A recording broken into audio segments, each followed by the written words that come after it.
is anger and there is sort of peaceful annoyance with this, anger, thought that something must be done. And what I wanted to do this morning was go right back to the start, the very start of this, in regard to this current discussion. So I want to go back 11 days. I want to go back to Oldham.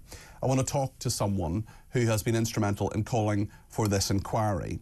And we know that originally it was a small group of councillors within Oldham Council. One of the independent councillors is a Muslim himself, actually, Abdul Wahid, and he joins me now. Abdul, thank you for joining me on Talk this morning.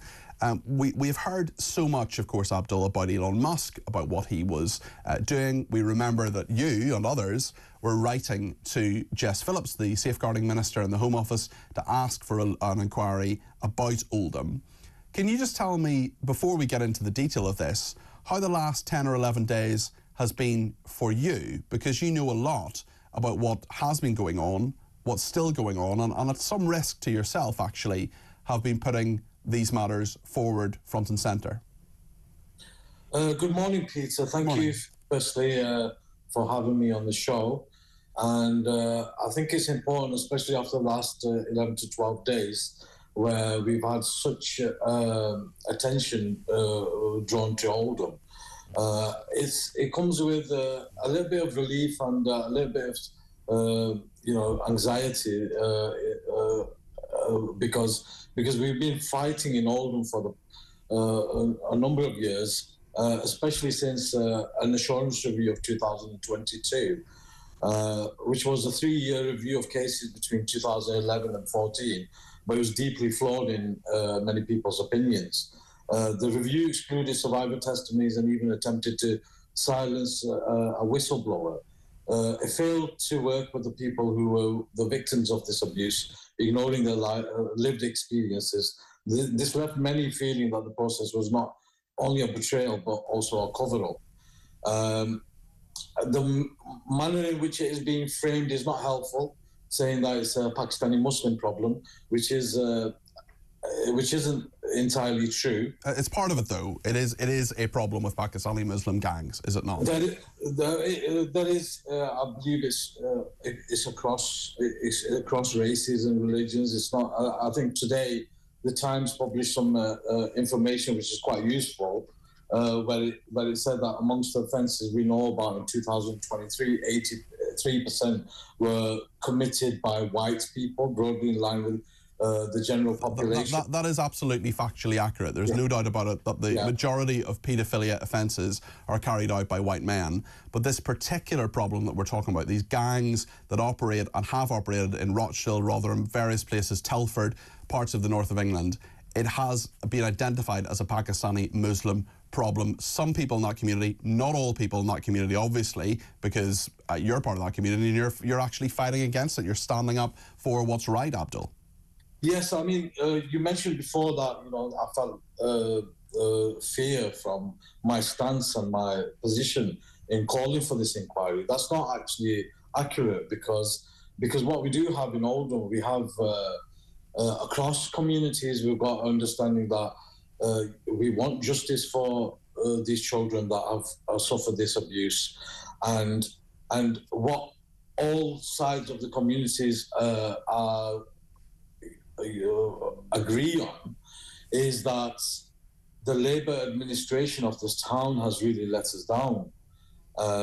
Firstly, they missed an opportunity with the assurance review. Why they only looked at 3 years when you look at these type of crimes that were committed in Telford, for example, the investigation was over 2 decades. And there's no justification for the assurance review of 22 to only be limiting the time period of 3 years. Okay.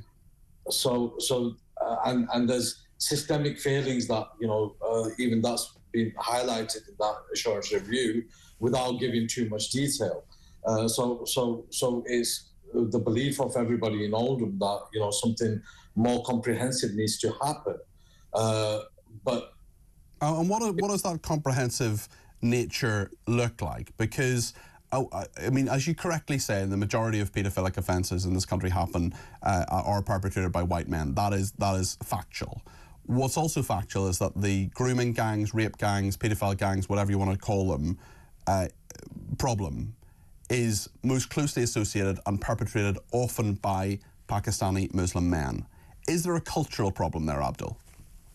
I don't believe that's 100% accurate. But that's why is it not accurate, Abdul? Because the grooming gangs scandals, there's loads of evidence from Rochdale, Rotherham, the scandal there, for example, the vast majority of people who were arrested and convicted were Pakistani Muslim men.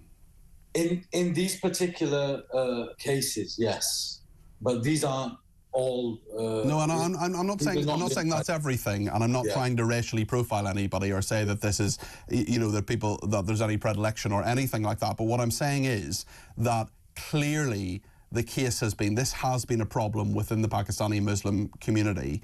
I'm not saying every single person is there, but I wonder, is there, by any stretch of the imagination, but is there a cultural problem here? Is there an aspect of this that actually there is?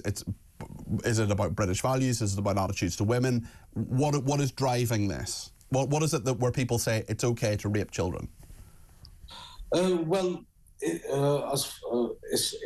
not a cultural issue. It's not a race issue. It's not a religious issue. But that's the point. We need to investigate this thoroughly rather than just passing by and the Assurance Review 2022 wasn't enough. And what the public in Oldham are seeking, originally what they wanted was a public inquiry led by the government, because the credibility of the Labour administration in this town is at an all-time low. Nobody trusts them to be able to carry out an inquiry or commission an inquiry and do it properly. So obviously Keir Starmer and the government have rejected that. What do you think happens now, Abdul? Well, what Oldham is asking for is a Telford-style inquiry. So what the motion which was presented in Oldham Council in July 24 asked for was a public inquiry, and should that be rejected, then Oldham to seek advice from Telford in order to set up a similar type of investigation, which I believe Oldham Council are in contact with Telford at the moment. But what I fear is that Oldham Council is paralysed with fear of how they're going to handle this, especially because they have no credibility left in front of the residents of this town. Okay. And one really important factor in this is that it's very expensive to carry out these inquiries. Yes. And it's difficult to see how Oldham Council are going to actually pay for this, how they're going to fund this. Yeah. There's a financial crisis going on in Oldham where, we're on the verge of bankruptcy possibly if we're not careful. And so where are we going to find the funds to actually carry out this public inquiry? So that's where we need still help from the government to actually fund this. Okay, thanks, Abdul. That's Councillor Abdul Wahid. He is an independent councillor in Oldham. We'll continue to talk about this. I want your views on it as well.